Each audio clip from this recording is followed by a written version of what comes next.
Delhi corona virus से मुतासरा रियासतों में एक है। यहां कोरोना वायरस के मरीजों की तादाद 1500 से तजावुज कर चुकी है। इस बीच दिल्ली के नायब वज़ीर आला मनीष सिसोदिया ने प्रेस कॉन्फ्रेंस की। मनीष सिसोदिया ने इस मौके पर स्कूलों को जरूरी हिदायत भी दी।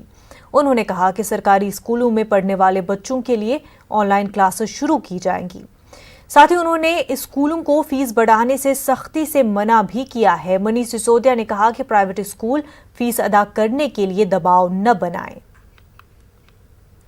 मुझे अब कई जगह से शिकायत मिल रही है, सरकार को शिकायत मिल रही है कि कुछ स्कूल बढ़ा चढ़ा के फीस चार्ज कर रहे हैं। सरकार से अनुमति लिए बिना बहुत सारे स्कूलों ने फीस बढ़ा दी है। कई जगह से शिकायत मिल रही है कि बहुत सारे स्कूल ट्यूशन फीस के अलावा और भी कई तरीके की फीस चार्ज कर रहे हैं, एनुअल चार्जेस ले रहे हैं, ट्रांसपोर्टेशन फीस ले रहे हैं, जबकि अब तो ट्रांसपोर्टेशन पर कोई खर्चा भी नहीं हो रहा। पूरे क्वार्टर की फीस मांग रहे हैं बहुत सारे स्कूल्स। कई स्कूलों के बारे में शिकायत मिली है कि उन्होंने अगर किसी बच्चे ने फीस नहीं दी है तो अपने यहां ऑनलाइन क्लासेस बंद करा दी हैं, उन बच्चों की ऑनलाइन क्लासेस फैसिलिटीज बंद कर दी हैं। तो इतना नीचे गिरने की जरूरत नहीं है प्राइवेट स्कूल्स को। आप सब लोग एक ट्रस्ट के जरिए चलते हैं, एक संस्था के द्वारा चलते हैं, और उसमें आपका बेसिक मैंडेट है कि आप समाज सेवा करेंगे। ऐसे में किसी बच्चे की फीस न देने की वजह से उसका नाम ऑनलाइन क्लासेस तक से हटा देना, ये तो ठीक नहीं है।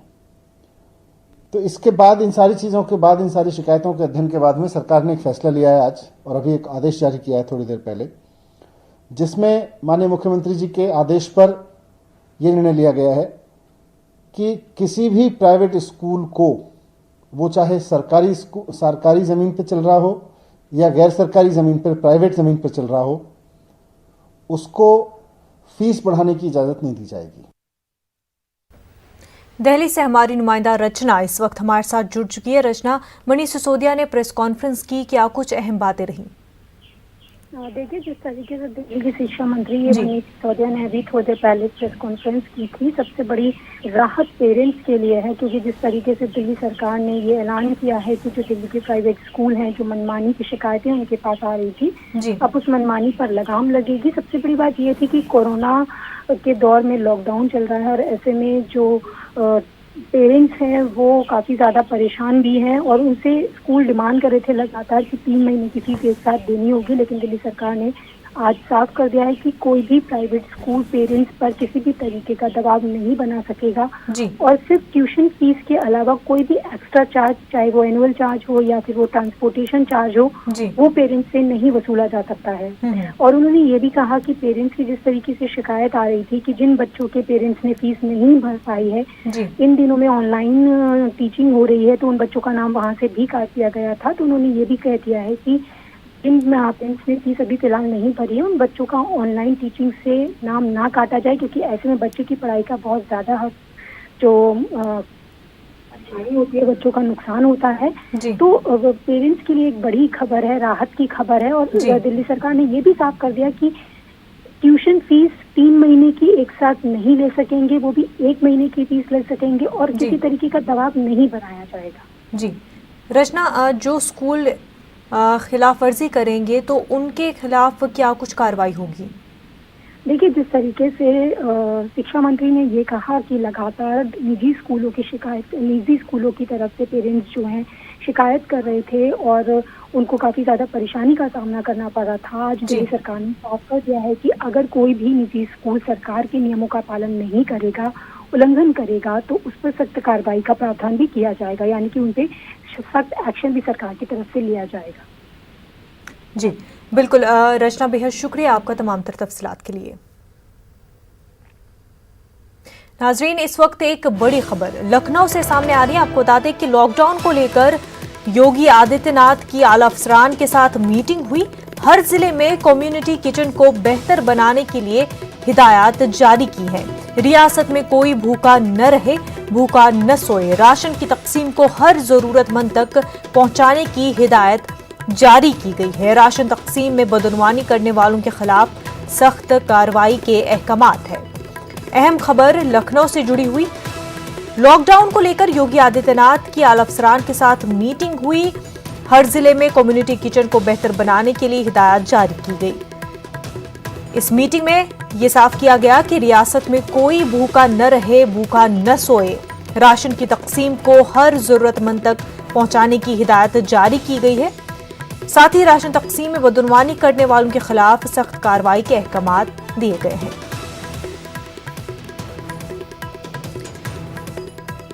एक और बड़ी खबर उत्तर प्रदेश से। आपको बता दें, उत्तर प्रदेश के तलबा के लिए राहत की खबर है। कोटा से वापस लाने के लिए सीएम योगी ने 300 बसें भेजी है। 6000 के करीब तलबा को कोटा से वापस लाया जाएगा। कोटा से यूपी के तलबा को वापस लाया जाएगा। काफी अहम खबर है। कोटा में काफी सारे स्टूडेंट्स फंसे हुए थे और इसके चलते अब कोटा से इन स्टूडेंट्स को वापस लाया जाएगा। सीएम योगी ने 300 बसें भेजी हैं। 6000 के करीब तलबा को वापस लाया जाएगा। कोटा एक एजुकेशनल हब माना जाता है और वहां पे स्टूडेंट्स बड़ी तादाद में पढ़ते हैं और लॉकडाउन के चलते 6000 के करीब उससे ज्यादा स्टूडेंट्स वहां पर फंसे हुए हैं और अब सीएम योगी ने 300 बसें भेजी है कोटा से इन स्टूडेंट्स को वापस लाने के लिए।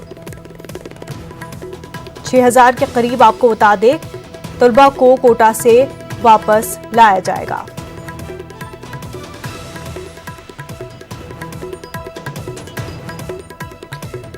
तो काफी अहम खबर, स्टूडेंट्स की परेशानी का हल यहां पर होते हुए दिखाई दे रहा है। कोटा में जो स्टूडेंट्स फंसे हुए थे उनके लिए सीएम योगी ने 300 बसें भेजी है जिसके जरिए 6000 के करीब तलबा को वापस लाया जाएगा। कोटा से यूपी के तलबा को वापस लाया जाएगा।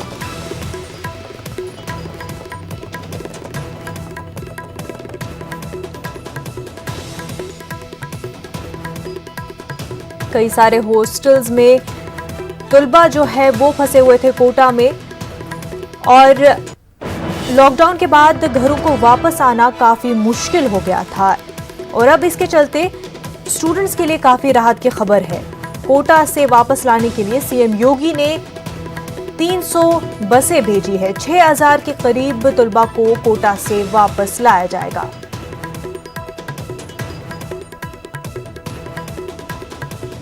कोटा जो कि एजुकेशनल हब है, काफ़ी सारे स्टूडेंट्स वहाँ पर पढ़ते हैं और लॉकडाउन के होते, कोरोना के क्राइसिस के होते हुए स्टूडेंट्स वहाँ पर फंस गए, घरों को वापस नहीं जा पा रहे थे। उनके पेरेंट्स भी काफ़ी ज़्यादा परेशान थे। बार बार हुकूमत से ये अपील की जा रही थी कि उन स्टूडेंट्स को किसी तरह से अपने घरों तक वापस लाया जाए और अब राहत की खबर यह है कि कोटा से वापस लाने के लिए सीएम योगी ने 300 बसें भेजी है। 6000 के करीब तलबा को कोटा से वापस लाया जाएगा।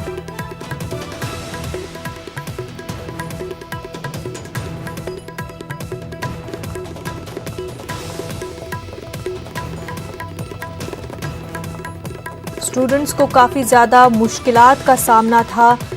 हॉस्टल्स में फंसे हुए थे, रिसोर्सेज नहीं थे। ऐसे में वो बार बार ये मुतालबा कर रहे थे कि उनको उनके घरों तक पहुंचाया जाए। लॉकडाउन के चलते वो अपने घरों तक नहीं पहुंच पा रहे थे और अब जो राहत की खबर सामने आ रही है वो ये कि कोटा से वापस लाने के लिए सीएम योगी ने 300 बसें भेजी है। 6000 के करीब तलबा को वापस लाया जाएगा। लखनऊ से हमारे नुमाइंदे तारिक कमर इस वक्त हमारे साथ जुड़ चुके हैं। तारिक, काफी अहम खबर और राहत की खबर है। कोटा से जो स्टूडेंट्स वहां पर फंसे हुए हैं उनको वापस लाया जा रहा है।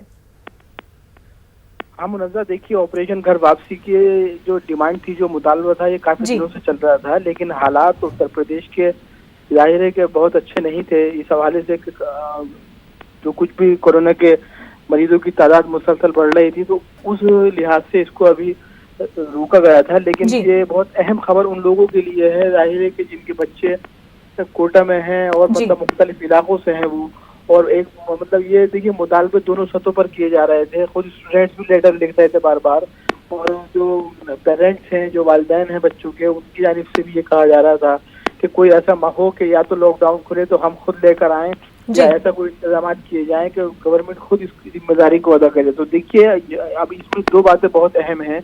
एक तो ये कि बच्चों को हिदायत कर दी गई है कि उन्हें कैसे निकलना है, किस अंदाज से निकलना है, किस वक्त निकलना है। दूसरी बात यह है कि वालिदैन को भी ये इत्तला दी जा रही है कि किसी भी तरह का कोई पैनिक करने की जरूरत नहीं है, घरों से बाहर आने की जरूरत नहीं है। बच्चे आएंगे और फिर उनको पूरी तदाबीर के साथ, पूरी हिकमत अमली के साथ उनके घरों तक पहुंचाने की कोशिश की जा रही है। तो ये अपने आप में बड़ी खबर है मुनज़्ज़ा। और देखिए ये इस हवाले से भी मैं बता दूं आपको कि मशरक़ उत्तर प्रदेश से बड़ी डिमांड थी लोगों की कि इस तरह का कोई निज़ाम कायम किया जाए कि सरकारी सतह पर कुछ ऐसी तदाबीर की जाए जिससे ये सिलसिला शुरू हो। और देखिए ये पहला मरहला है जब स्टूडेंट्स को लाने की बात की जा रही है। और अब इससे ये जरूर है कि इम्कानात रोशन होते हैं उन तमाम मजदूरों के लिए या उन तमाम दूसरे लोगों के लिए जो फंसे हुए हैं और अपने अपने कस्बात में, गाँव में, देहात में जाना चाहते हैं। तो देखिए ये अगर मामला सुकून के साथ अंजाम को पहुंचता है, सब लोग अपने घरों को पहुंच जाते हैं, तो फिर शायद दूसरी तरफ पेशरफ्त किए जाने के इम्कानात मजीद रोशन हो जाएंगे। और लगता है कि 20 तारीख के बाद उस सिलसिले में भी कोई ना कोई कार्रवाई की जाएगी मुनज़्ज़ा। बिल्कुल। और साथ ही योगी आदित्यनाथ की आला अफसरान के साथ मीटिंग हुई जिसमें कहा गया कि कोई भी भूखा न रहे। किस तरह से इसको किया जाएगा, यकीनी बनाया जाएगा ताकि कोई भी जो है भूखा न रहे उत्तर प्रदेश में? हाँ मुनज़्ज़ा, देखिए ये सवाल भी बहुत अहम इसलिए है कि एक बड़े तबके को ये शिकायत रही है कि साहब खाने की चीजें नहीं मिल पा रही हैं, खुर्दनी अशिया नहीं मिल पा रही हैं और लोगों को भूखा सोना पड़ रहा है। लेकिन देखिए इसमें एक बात यह है कि उत्तर प्रदेश बहुत बड़ी रियासत है और बड़ी तादाद है यहाँ पर, मुख्तलिफ शोबा है के लोगों की। तो देखिए उसमें ये निज़ाम दुरुस्त बनाना जाहिर है कि वक्त लगता है, क्योंकि लोगों ने अभी तक इस तरह का माहौल कभी सामने देखा नहीं था। थोड़े बहुत कर्फ्यू जरूर लगते रहे हैं जिसमें ये सब चीजें बड़ी आसानी से मैनेज हो जाती थी, लेकिन पूरे रियासत को लॉकडाउन करने के बाद इस तरह की चीजें सामने आना तो बड़ा चैलेंज है हुकूमत के सामने। देखिए उन्होंने वादे कर दिया है अफसरान को मीटिंग के दौरान कि कोई आदमी भूखा ना रहे, कोई भूखा ना सोए और मुफ्त राशन की तकसीम को यकीनी बनाया जाए। देखिए एक बड़ा मसला ये आ रहा है यहाँ पर सामने कि राशन कार्ड जिन लोगों के पास है जाहिर है उनको राशन मिल जाता है, लेकिन बहुत से गरीब ऐसे हैं, बहुत से मजदूर तबका ऐसा है जिसके पास राशन कार्ड नहीं है। तो देखिए उसमें भी एक बहुत अहम बात यह है कि ये इशारे दे दिए गए हैं, ये कहा गया है कि जरूरतमंदों तक किसी भी शक्ल में राशन पहुंचाया जाए। और उस बात में बाकायदा तौर पर जो डीलर्स हैं, जो कोटेदार हैं, उनको ये वादे हिदायत दी जा रही है कि अगर कहीं से कोई शिकायत आई तो सख्त कार्रवाई की जाएगी। और एक बात यह है कि जो कम्युनिटी किचन का मामला है वो भी मुख्तलिफ अजला में शुरू कर दिया गया है। हमने लखनऊ से भी बार बार बताया है, दूसरे अजला से भी ये खबर आ रही है कि जो बाकायदा तौर पर खाना तैयार किया जा रहा है मुख्तलिफ अजला के कुछ इलाकों में, जहाँ खाना पकाने के बाद उसकी तकसीम को यकीनी बनाया जाता है, तो वो भी एक बड़ा कदम है और उससे भी बड़ी राहत महसूस कर रहे हैं वो तमाम लोग जो कहीं ना कहीं फंसे हुए हैं या बहुत गरीब हैं या जिनको ये शिकायत है कि उन तक खाना किसी भी शक्ल में नहीं पहुँच पा रहा है। बिल्कुल तारिक, बेहद शुक्रिया आपका तमाम तर तफसीलात के लिए। कोरोना वायरस के महलूक को दफनाने का इस्लामी तरीका क्या है, इस हवाले से मौलाना खालिद रशीद फिरंगी महली ने फतवा जारी किया है। बिस्मिल्लाहिर्रहमानिर्रहीम। कोरोना वायरस से जिन मुसलमानों का इंतकाल हो रहा है उस सिलसिले में लोगों के जहनों में काफ़ी गलतफहमियाँ हैं। तो इस सिलसिले में दारुल इफ्ता फिरंगी महल लखनऊ के सैयद अयाज अहमद साहब ने इस सिलसिले में फतवा चाहा और उन्होंने उसमें ये सवालात किए कि अगर कोरोना वायरस से किसी का इंतकाल होता है तो उनको कफनाने और उनको गुस्ल देने और दफनाने का क्या तरीका होगा। तो इस सिलसिले में यह फतवा फिरंगी महल से जारी किया गया कि अगर कोरोना वायरस से किसी का इंतकाल हो जाता है तो उसे गुस्ल दिया जाएगा, लेकिन उसका तरीका यही है कि जिस तरीके से डॉक्टर उसको प्लास्टिक के बैग में पैक करके देंगे तो वही उसी के ऊपर बस पानी बहा दिया जाएगा और उसी पैकिंग को कफन मान लिया जाएगा और यकीनी तौर पर नमाज जनाजा भी होगी और मुसलमानों के कब्रिस्तान में दफनाया भी जाएगा। और जिन लोगों के जहनों में यह गलतफहमी है कि इससे कोई मर्ज फैलेगा तो उनको इस गलतफहमी को दूर करना चाहिए, क्योंकि WHO की गाइडलाइन इस सिलसिले में बहुत क्लियर है कि एक बार अगर इंसान मर जाता है, दफना दिया जाता है, तब फिर कोई भी वायरस या बीमारी दूसरों को नहीं लग सकती है। ब्रेक के बाद आपका खैर मकदम है। लॉकडाउन के दरमियान एक जानिब अवाम को परेशानियों का सामना है तो वहीं इन हालात में खिदमत खल्क का जज्बा रखने वाले अफराद भी सामने आ रहे हैं। समाजी कारकुन मोहम्मद अमीनुद्दीन और उनके साथियों ने 4000 अफराद के लिए बिरयानी का एहतमाम किया है। हर दिन ये लोग वेजिटेरियन खाना तकसीम कर रहे थे, लेकिन आज गरीब और जरूरतमंदों में चिकन बिरयानी पेश की जा रही है।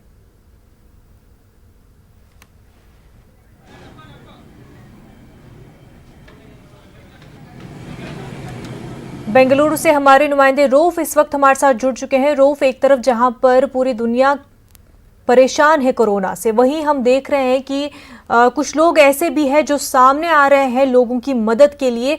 इंसानियत की बेहतरीन मिसाल देखने को मिल रही है।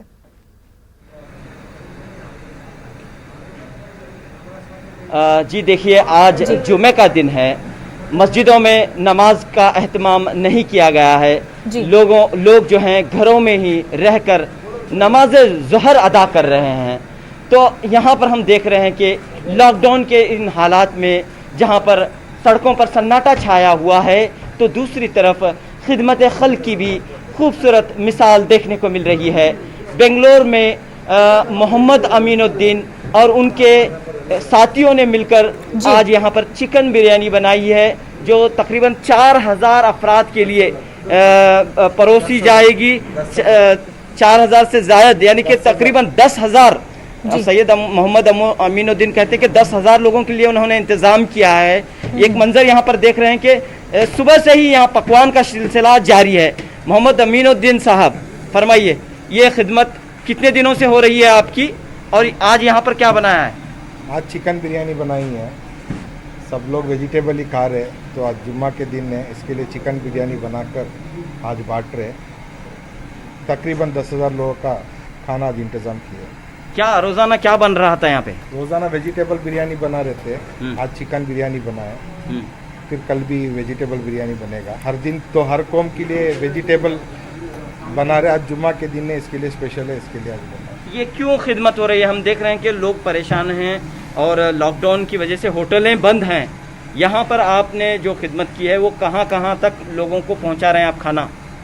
पहुँचाने वाला काम तो हमारे साथी लोग कर रहे हैं, हर जगह जा रही है। जिधर जिधर पहुँच रहे हैं वो तो नहीं कर रहे, देख रहे।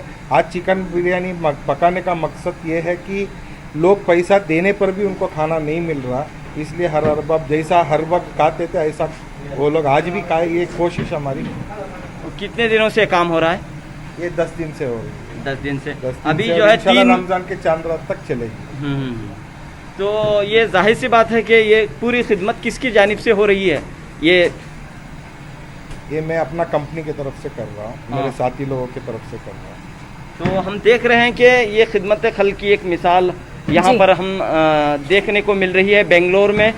बताइए, यहाँ पर कितनी खुशी हो रही है आपको? यहाँ पर आप खिदमत कर रहे हैं। मुझे बहुत खुशी हो रही है, क्योंकि मोहम्मद अमीन साहब ने बोला कि मेरे को ये काम करना है। पहले दूध से शुरुआत की है, जैसा दूध से शुरुआत करिए, दूध से शुरुआत करते करते करते करते बेड बट है, बेड से बटते बटते बटते अभी खाने का बंदोबस्त करें। जैसा वेजिटेबल बिरयानी, एक दिन खिचड़ी, ऐसा वैरायटी बना के दे रही। पहले अमीन भाई पहले खा के बैठते हैं, पहले प्लेट में निकाल के अमीन साहब खा के, उसके बाद ना बराबर है तो पैकिंग करो, कहते हैं क्या पूरे घर को पहले खा के घर को पैकिंग करके घर में सही टेस्टिंग है। तो कल क्या किया, एक देख खराब तो नहीं, ये देख नहीं भेजना बाहर, ये देख बाहर नहीं भेजना, खाना खराब हो गया, इसको नहीं भेजना, इधर ही डंप कर दो इसको, हम लोग कुछ कर लेंगे आके बोल दिया। जो घर में खाना पकता वैसा पकाने की कोशिश करें, इंशाल्लाह आज स्पेशल है। रऊफ साथ ही ये भी जानना चाहेंगे कि इस वक्त में कितनी मुश्किल हो रही है, क्योंकि जिस तरह से सोशल डिस्टेंसिंग की बात जो है काफ़ी ज़्यादा इम्पॉर्टेंट है, ऐसे में एक जगह में इतने सारे लोगों का जमा होना और फिर उसको डिलीवर भी करना है, तो किस तरह से सेफ्टी को यकीनी बनाया जा रहा है? हाँ जी, बिल्कुल भी हम देख रहे हैं कि यहाँ पर बिल्कुल भी सोशल डिस्टेंसिंग का एक तरह से ख्याल रखते हुए ये लोग खिदमत अंजाम दे रहे हैं। और जो जहाँ पर ये खाना पहुँचाने का सवाल है वो घरों तक और उनके मकानों तक और उनके इलाकों तक पहुँचाया जा रहा है। बताइए, कैसा नज़्म कैसा है यहाँ का? अल्हम्दुलिल्लाह, यहाँ का निज़ाम ऐसा रखे, हम लोग पहले कोरोना वायरस की वजह से जितना हम लोग डिस्टेंस रखे हैं पहले, वो एहतियात हम लोग करें, क्योंकि आजकल माहौल बहुत ख़राब है। इसलिए हमारा जो मेन मकसद है, आजकल मिडिल क्लास के लोग बहुत परेशान हैं, लो क्लास के लिए उतना तकलीफ नहीं, मिडिल क्लास के लिए बहुत परेशानी है। उसके लिए हमको कैसा भी हर आदमी को, मिडिल क्लास लो क्लास सबको पहुँचाना है खुराक। हर आदमी को, हमारा कोई आदमी भूखा नहीं सोना आज के ज़माने में। हमारी यही कोशिश है और दूसरा हमारा कोई राय नहीं इसमें। नहीं, आपने कई 2 व्हीलर भी यहाँ पर रखे हुए हैं हमारे और गाड़ियाँ भी हैं, कैसे पहुँचा रहे हैं आप? 15-20 2 व्हीलर हैं, 4-5 गाड़ियाँ हैं, सब लोग हमारे अलग अलग अरेंजमेंट कर रहे हैं। हम लोग जितना होता है दूर दूर तक पहुँचा रहे हैं। तो उलमाए कराम की सरपरस्ती में ये खिदमत हो रही है। आलिम दीन, मारूफ आलिम दीन हमारे साथ मौजूद हैं जो इस पूरे काम की निगरानी कर रहे हैं। बताइए, मजहब इस्लाम का क्या पैगाम है? आज के हालात को देखते हुए आप क्या कह रहे हैं? अस्सलाम वालेकुम रहमतुल्लाहि व बरकातुहू। सब ये जो है हालात की जो है सबको तकरीबन सब ये जानते हैं कि इस वक्त जो है काफ़ी जो है हालात तंगी हैं और परेशानी के हैं। इन हालातों में जो है एक मुसलमान के नाते, एक समझदार होने के नाते, एक बाशूर होने के नाते हमें ये एक तो हालात का जो है मुकाबला करना, जैसे साबिरू और राबितू है, यानी सब्र के साथ, और ये हालात पे नज़र भी होना चाहिए। सब्र के साथ साथ हालात पे नज़र भी होना चाहिए।